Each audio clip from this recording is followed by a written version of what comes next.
Oye, Algo. platiquemos un poquito de democracias diversas. Sé que también Claro. es un tema que te apasiona, que te gusta, porque es importante que las personas de la comunidad seamos parte de la democracia, de ser partícipes ahí obviamente en la vida política, en los procesos electorales, porque es importante que nos involucremos y que seamos partícipes. Porque es nuestro derecho para empezar, o sea, la posibilidad de estar en cargos de elección popular, estar en la función de un cargo, estar en la opinión pública, tomar decisiones sobre los rumbos en los que consideramos que se requiere la transformación social, es parte también como nuestro derecho de poder Claro.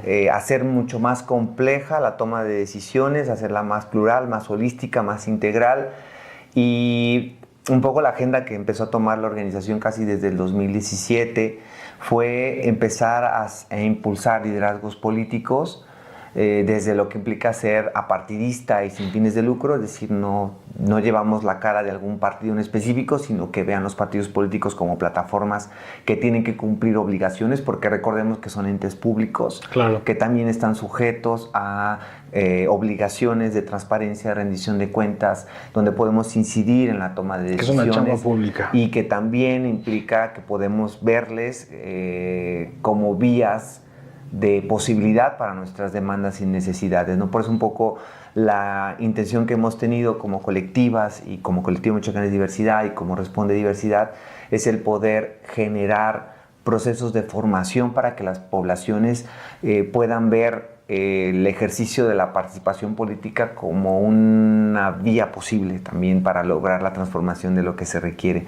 Y que no lo vamos a ocultar, ¿no? O sea, fuimos víctimas de un trauma social que fue que personas se hicieron pasar por parte de la comunidad LGBTQ+, Sí. para poder acceder a las acciones afirmativas, ¿no? Una acción afirmativa es una medida de nivelación para grupos que históricamente hemos vivido discriminación y violencia. Entonces, la intención que tuvieron los órganos garantes de estos derechos político-electorales y tribunales, pues fue obviamente incentivar acciones que pudieran reducir esas brechas de desigualdad que hay, ¿no? Ya pensando en todo lo que las mujeres han logrado, ¿no? Entonces, creo que como poblaciones LGBTQ+, con cierta conciencia crítica, compromiso e implicancias en el cambio cultural, legislativo y justicia electoral, todo eso, pues sí vimos la posibilidad de seguir hablando sobre una agenda que ayudara a que las poblaciones nos quitáramos los prejuicios que hay en torno a los partidos políticos.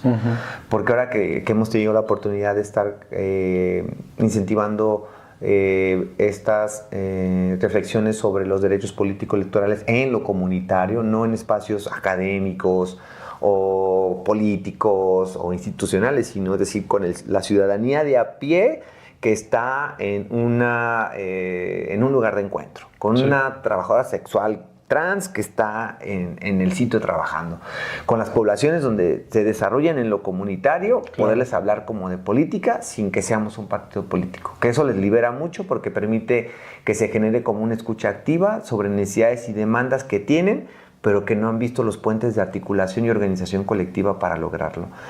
Entonces creo que sí hemos visto la necesidad de seguir imperando por una democracia que sobrepase a la representación, que sobrepase este reduccionismo que estamos viviendo a partir de la transición democrática, que ha implicado que el recurso de la utilidad que tiene decir que se es representante del pueblo y que el voto fue lo que te legitima y todos los actores y actrices que construyeron ese escenario los borras y ya no les das oportunidad de que opines, de que te consulten, de que entonces pues, se vuelve como una actitud despótica, ¿no? Cierto.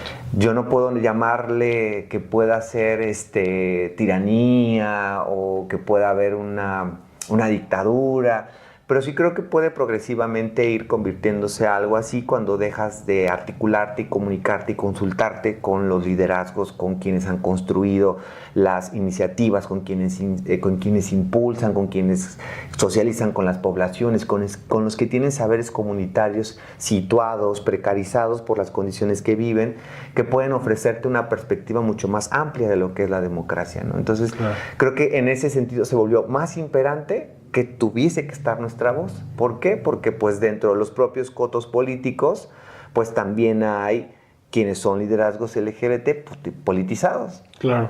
Y entonces se convierten en el referente de, oiga, no te preocupes, ya tengo a mi comité LGBT político con el cual yo voy a tomar decisiones. La cuota de participación. Ya no tenemos que consultarle a las poblaciones, ya no tenemos que preguntarte a los activismos, ya no tenemos que preguntarle a defensores de derechos humanos, organizaciones menos. Entonces te quitan la posibilidad de la interlocución y se convierte como una violencia simbólica. Una violencia a partir de la cual ya no consideran ni lo construido, ni lo propuesto, ni las capacidades de saberes impulsadas desde ese liderazgo que no busca la participación en el sentido político, sino es ciudadana. Y esa participación ciudadana se ve denostada, se ve alejada, se ve que ya no se... Entonces afecta a derechos políticos electorales, claro, afecta el derecho a opinar, afecta el derecho a la consulta, afecta el derecho ¿Cómo a nos participar. encontramos actualmente en Michoacán y a lo mejor en México en tema de participación de parte de la comunidad en estos temas político-electorales? ¿Cómo tú visualizas? Creo que tienes a lo mejor información, datos. ¿Cómo nos encontramos? O sea, sé que te falta muchísimo. Danos un poco de contexto. Pues claro, un poco las acciones afirmativas que fueron las que se impulsaron en el periodo electoral del 2020, 2021 y 2023 y 2024 sí significaron como un avance en torno a que existiera una política pública enfocada a reducir la brecha de desigualdad que había en la participación política. En ambos procesos enfrentamos riesgos y obstáculos y desafíos. Claro. Y primordialmente en el primer proceso electoral lo que detectamos fue que sí hubo un incremento en un porcentaje de participación de personas que se autoadscribieron como LGBTQ+, pasando a tener casi como una representación en los ayuntamientos como del 0.12%, creo, de toda la arquitectura de cargos que se pueden tomar en ayuntamientos, ¿no? Y teniendo la representación de 2 personas LGBT en el Congreso, que luego fueron señaladas como usurpaciones a las candidaturas, ¿no? Para el periodo electoral del 2023 y 2024, pues sí se vio más el incremento y se vio una participación más gracias a los lineamientos que incentiva el Instituto Electoral de Michoacán, que implicó que más o menos, si no recuerdo bien la cifra, ahí fue más, creo que es el 11% de la representación que aumentó para las poblaciones LGBTQ+, y también aumentó la representación en las diputaciones. Estoy hablando a nivel local, ¿no? Lo federal aún todavía no lo entiendo, no le comprendo qué pasó, porque es como más difícil de poder entender y comprender los datos producidos a nivel federal. Sí. Pero sí el local, porque estamos más cerca del Instituto Electoral de Michoacán, también del Instituto Nacional Electoral, pero todavía son datos que no logro comprender o no lo hemos logrado como entender. Que sí hubo de nueva cuenta participación más de puestos que se eligieron. Creo que fueron 4 diputaciones de personas LGBT que entraron con sus respectivas suplencias, pero que también fueron señaladas como usurpaciones, ¿no? Qué fuerte, ¿no? También. Entonces, esa situación implica, por eso un poco retomo que hubo como un trauma social, porque al menos en las poblaciones generó un desaliento a la participación política, ¿no? Es decir, desvirtuó eso unas acciones afirmativas que tenían la intención de poder generar las condiciones de posibilidad en la toma de decisiones de personas LGBTIQ+, y que ahí generó muchas controversias e imaginarios contrapuestos de muchas de los actores y actrices de ese escenario, quienes defendemos derechos humanos, activistas, academia, instituciones políticas, sobre todo porque sentían las invasiones que las acciones afirmativas hacían sobre su autodeterminación y autonomía, y que se dieron cuenta, y un poco lo señalamos a las instituciones políticas, que no formaban cuadros LGBT, que no sabían sobre las necesidades de su militancia, que no generaban procesos de formación, su presupuesto que se iba a temas de género no iba enfocado a personas LGBT, sino solo estaban enfocadas a las mujeres con las propias precariedades que eso implica ese presupuesto. Entonces creo que sí fue un escenario que generó como un desaliento en muchas de las personas LGBTQ+, de quienes logramos acompañar e incentivar e impulsar que estuvieran en cargos de elección popular, en precandidaturas, candidaturas. pues nos señalaron, ¿no?, los procesos que vivieron de falta de apoyo económico, campañas que no eran financiadas, tenían que ser financiadas por ellas, de visibilidad de candidaturas LGBTQ+, y ya no las caminaron los partidos políticos con ellas o ellos, ¿no?, sino que les abandonaron. Entonces hubo un proceso electoral que, si bien hay como un avance en tema de porcentaje por solamente decir que se autoescribieron como LGBT y quedaron electas, pues sí, evidentemente. Pero hace falta hacer un análisis cualitativo para saber la eficacia que tuvieron ya en lo particular de toma de decisiones por personas que son parte de la diversidad, porque algo que exigíamos como colectivas, organizaciones, es que las personas que fueran candidatas a un cargo de elección popular, pues tuvieran concientización, una agenda pro derechos, y que eso, pues, hasta cierto punto no fue del todo como vinculante, ¿no?, sino quedó como opcional en los lineamientos como del Instituto Electoral de Michoacán. Entonces creo que en la medida de las posibilidades las instituciones le entran hasta donde pueden. Creo que pueden ser más subversivas e innovar con criterios y lineamientos que puedan hacer que se pongan más candados a estos procesos. Y yo creo, un poco compartiendo el alcance de lo que implica esta instrumentación de acciones afirmativas y de los alcances que tuvo para las poblaciones LGBTQ+, es que sí es necesario como hacer campañas más de concientización de qué son, ¿no? Okay.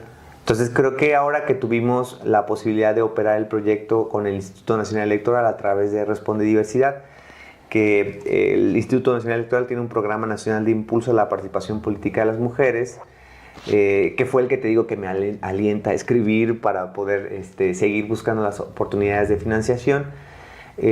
Decidimos lanzar una campaña de concientización sobre las acciones afirmativas, ¿no?, porque pues resultaron ser un instrumento que solo conocen partidos políticos, solo partidos políticos resuelven, y la ciudadanía LGBTQ+, pues ¿y eso qué? ¿En qué me beneficia a mí? ¿Por qué quiero que llegue una persona LGBT a un cargo? Y entonces también tener conocimiento y todo. Entonces lo que hicimos fue una campaña que quedó muy significativa, porque fue elegir mensajes de crítica hacia las poblaciones LGBTQ+ para la participación, y también crítica a los partidos políticos, de decir, ya no vamos a dejar que ustedes decidan sobre la identidad de las personas cuando necesitamos que auténticamente estén las personas LGBTQ+, ¿no? Y la campaña se llamó #La acción es tuya, para invitar a las personas LGBTQ+ a decirle, es que las acciones eran para ti, no eran para los partidos políticos, eran para ti, que eres parte de la diversidad y que requieres que exista un andamiaje que te permite estar en la toma de decisiones, porque no lo estamos, ¿no? Porque los partidos políticos por lo regular sí han acompañado agendas, pero después se desarticulan, ¿no? Tal es el caso del estado de Michoacán, que desde el 2016 han habido solamente 3 iniciativas en temas relacionados con la diversidad sexual, ¿no? Una de ellas relacionada con lo que sería el reconocimiento de madres lesbomaternales, el reconocimiento del tipo penal para terapias de conversión, y lo que ha sido la modificación a la ley de salud en torno a peligro de contagio. Entonces, no ha pasado más en cuanto al avance legislativo. Se necesita muchísimo, creo. ¿No?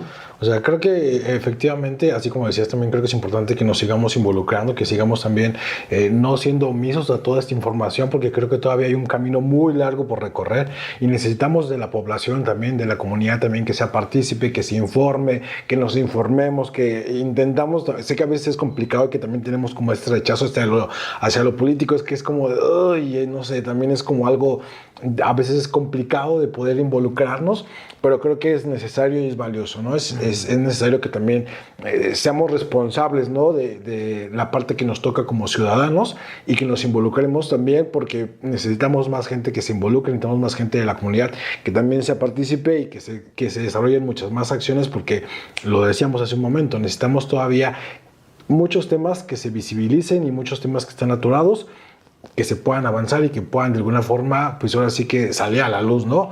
Porque necesitamos que tengamos más y más participación y más presencia.